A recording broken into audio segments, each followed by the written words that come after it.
Alright guys, some new allegation drops, so that means a new video. This time, CoryxKenshin is being accused of SA, along with a bunch of other things, which we'll get into later. There's a whole list. The account that came out against Cory is Panda Ninja XX Official, and she has posted several videos accusing Cory of the worst things ever.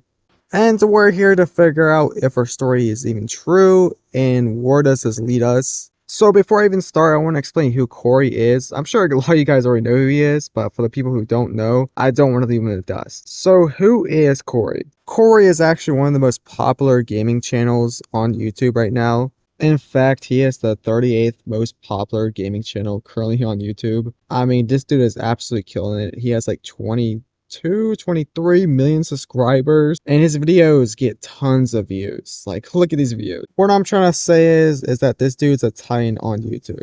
But a couple days ago, a TikTok by Cory's ex-partner accused Cory of all these terrible things like emotional abuse, mental abuse, manipulation, narcissistic behavior, love bombing, gaslighting, illness-related trauma, emotional abandonment, and status-fueled cruelty.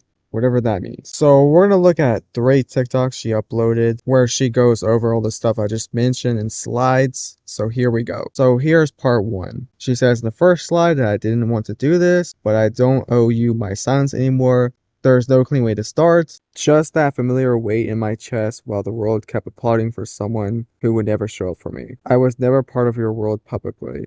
You made sure I stay close, just far enough to be invisible. Her followers ate up the whole man of faith image you push, but faith without basic decency isn't faith, it's branding. You talk about devotion, but act like hurting people in private doesn't count. That's not devotion, that's hypocrisy. You fooled a lot of people, but not me. Clearly you stayed with him after all the things he's done, so clearly he fooled you. When I met you, I was at one of my lowest points in my life. I was still healing. Still trying to remember how to love myself after going so long without it. I had all this love and nowhere to put it. And for a moment, your attention made me feel seen, like maybe I wasn't invisible anymore. Even writing this now has me crying so hard I can barely breathe. This pain still lives in my body like it just happened yesterday. I'm not writing this because I still care. I'm writing this because I care too much in silence. You ghosted me, not because you were confused, but to teach me a lesson. You made me feel like I had to shrink just to earn a reply. Every move was calculated. And if I couldn't see it back then, every time I tried to speak up, you twisted it into something wrong with me. And while I sat alone, replaying every word, breaking myself apart, just trying to make sense of it, they were out here calling you a positive role model. They'll never know how many nights I cried quietly into my pillow, trying to convince myself it wasn't that bad, just so I wouldn't have to admit how deeply it broke me. You never showed up when it mattered, you only came around when it was convenient, you only wanted something when it was easy. But when I needed care, support, the bare minimum, you vanished. That was your punishment. Silence, distance, disappearing like affection was something I had to earn. Like loving you too loudly meant I needed to be put in my place. You treated my body, my heart, my time like they were things you could shelve and retrieve whenever it suited you. Like I only existed when you needed to feel wanted. The next slide just continues to talk about how much his disappearance hurted her. She continues to say, and then comes to subtle jabs. You once asked if I wanted to know how much you made. I said no because I didn't care. But still you made me feel small for the job I had. Like I was disappointed for not living up to your standards. I never asked for your money, your platform, your help, any of it. I didn't want what you had. I just wanted to be treated like I mattered, like a human being. She talked about how it probably bothered him that she wasn't melting for his image, his ego, his self-importance. She also mentioned a story where he possibly cheated on her. And then when she confronted him about it, he obviously lied. It was like, that's my sister. And at this point on, me and people were like, is this even true? This could be just some random person trying to squeeze clout out of accusing CoryxKenshin of being a terrible person. Or she could have actually really dated CoryxKenshin. And she's mad how things ended with CoryxKenshin. But in part 2, she does show more evidence to back up her claims that she does know Cory and she did have a relationship with Cory. And we'll get into this later, but there's also a video recording of her and Cory together. So it's pretty obvious that they at least knew each other and that they dated. She continues to say, and then come to Xbox messages. It wasn't even what you said, it was how casually you said it. Like nothing you've done had ever left a scar. Like you hadn't already shattered me once. and gotten bored. So he ghosted her and started talking to her again on Xbox. She says, okay, what's up? Cory says, you still seeing someone? Why do you ask? Because I'm trying to F your life up some more. What? This was a joke. Jeez, lol. I was just asking. She says, never heard you curse before. That's why it threw me off. She says in the next slide, like it was funny, like it was cute, as if the pain you caused the first time wasn't real, the confusion, the trauma, the aftermath, all just a joke now that you were bored again. We get some more Discord messages and it seems like she finally is fighting back against Cory. Like, geez, finally, it took you way too long to do it. He says, I wanted you. Wanted me how? Like how I've had you. Like in a relationship type of way or something else. Like something else. That's kind of messed up. I wasn't a toy. I know that. I wasn't just about to message you after a year and ask you to be my girlfriend. But I guess I was just a good F for you. When you said relationship, I thought you meant I was going to ask you out. She said, nah. I mean, you were, but that's not all you are. Anyway, it doesn't matter if you're with someone. That's how it felt at the time. Even if it wasn't, I wouldn't have let you again. And when I did that with you, it's something I just didn't do with anybody else. You wouldn't have let me F you again? LOL. No, I wouldn't. I don't know how true this is, but apparently she was dating someone while talking to Cory. So I think right here she's lying. I feel like you do it with anybody.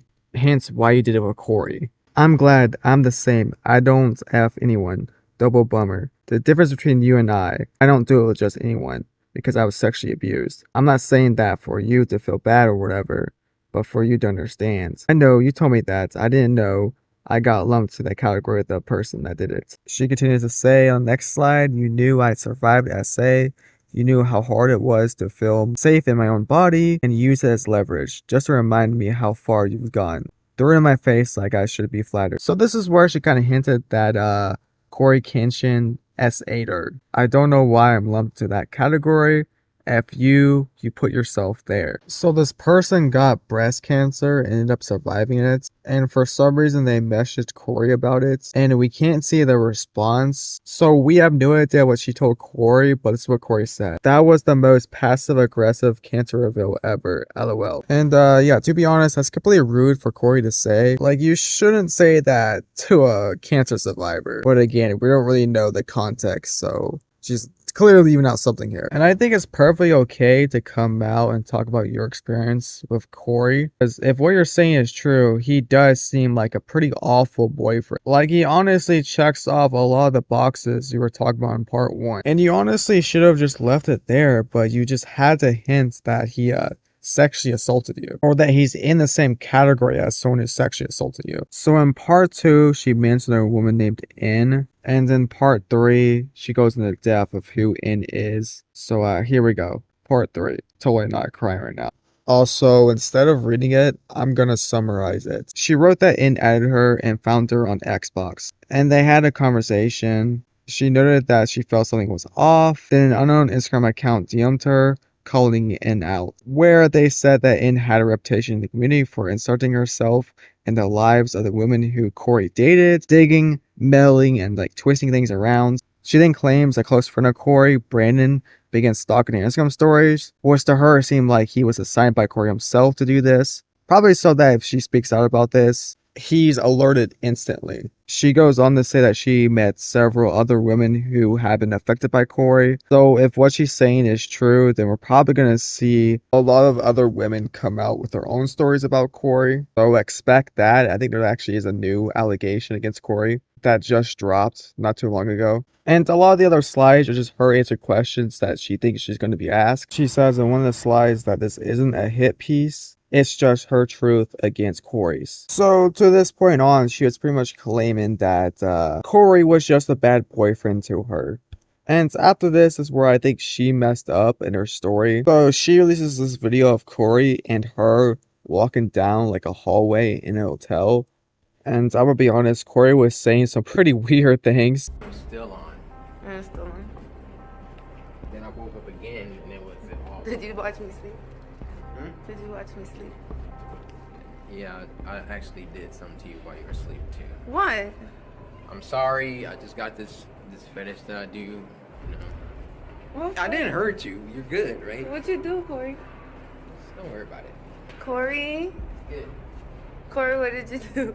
Do nothing. Look, this camera out of my face. I didn't do anything. He did something, and I'm gonna find out on the next episode of Nami Vlog. Dragon Ball Z, where you going with this? Nah, people at this point on were like, okay, well, he's clearly joking. And why would he criminate himself like that if it was true? Like, he knew the camera was there. He even acknowledged it. And it seems like they're both laughing about what Cory said, so she seems fine with it, so why would we have a problem with it?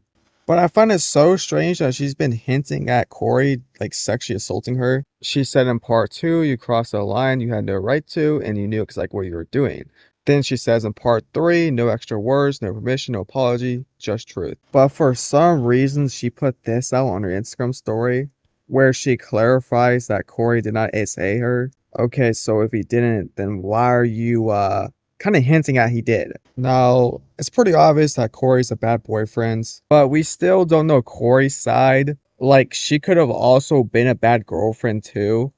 To be honest, I don't really doubt that she's completely innocent in this situation. I mean, you literally hinted at him SAing you, and then when you got a lot of backlash from that, you're like, oh, no, he didn't SA me. And I also hate when these victims come out, they just delete everything like it didn't happen, which she has done. And this pisses me off because it makes it so much harder to compile all the evidence and tell your story. Now, a lot of people take that as them instantly being guilty, like they're clearly lying and they deleted everything. But I'm gonna be honest, that's not always the case. Obviously, Cory didn't SA her or do anything illegal, but he still was a bad boyfriend. I don't think she was lying about that part. And that part was surprising for a lot of people. If you just ended it there, I'm sure that you wouldn't have gotten so much hate. I'm sure that you still will because Cory's fan base is pretty toxic, but a lot of people would have been like, hey, this guy pretends to be nice on the internet, and then it comes to find out that he's a pretty bad person. Like, that's something that's worth talking about, but you ruined it with the false SA allegation. So now that's what everybody's talking about. But yeah, that's pretty much it. This is a revolving story, so there's definitely going to be more